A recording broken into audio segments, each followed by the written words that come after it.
Hi வாங்க morning routine பார்க்கலாம். இன்னைக்கு 6:30 ஆகிடுச்சு. பாப்பா விளையாடிட்டு இருக்கா. சாமான்லாம் போட்டுட்டு பால் காய வச்சுருக்கேன். பால் காயட்டும். நைட்டு தயிர் துவைச்சேன் பால் ஊற்றி. தயிரும் ரெடி ஆகிடுச்சு. இன்றைக்கி மோர் தான் குடிக்க போகிறேன் நான். மார்னிங் தயிர் நல்லா வந்திருக்கு. ரைஸ் ஊற வச்சுருக்கேன். இன்றைக்கி நான் ரைஸ் தான் பண்ண போகிறேன். மார்னிங் டிஃபன் கிடையாது. பச்சை பயிர் குழம்பு பண்ணலான்னு இருக்கேன். நீங்களும் ட்ரை பண்ணி பாருங்கள். பச்சை பயிறு கடாயில் போட்டு நல்லா வறுத்துக்குங்க. ப்ரௌனிஷாக வர வரைக்கும் வறுத்துக்கோங்க. எங்கள் வீட்டில் முருங்கை மரம் தான் ஒன்று வச்சுருக்கோம். எங்கள் வீட்டு பப்பி போயின்னு இருக்குது. பருப்பு ப்ரௌனிஷாக வந்துடுச்சு. இப்போ கேஸ் ஆஃப் பண்ணிக்கலாம். ஆறட்டும். பாலும் காஞ்சிடுச்சு பாப்பாவுக்கு. இன்றைக்கி நான் டீ காஃபி எதுவும் குடிக்கல. மோர் தான் குடிக்க போகிறேன். பாப்பாவுக்கு மட்டும் கொஞ்சம் பால் எடுத்து ஆற வச்சுக்கலாம்.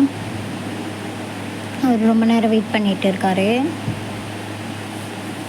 பருப்பு இப்போ எடுத்து நான் பண்ணுற மாதிரி பண்ணிக்கோங்க.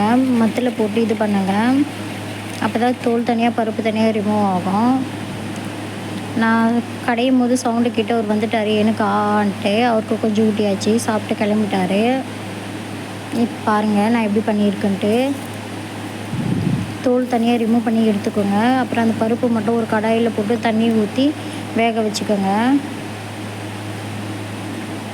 கொஞ்சம் வேகட்டும். வெந்த உடனே ஒரு வெங்காயம், ஒரு தக்காளி, கொஞ்சமாக பூண்டு, 2 காஞ்ச மிளகாய் போட்டுக்கோங்க. கொஞ்சம் சால்ட்டு போட்டுக்கோங்க.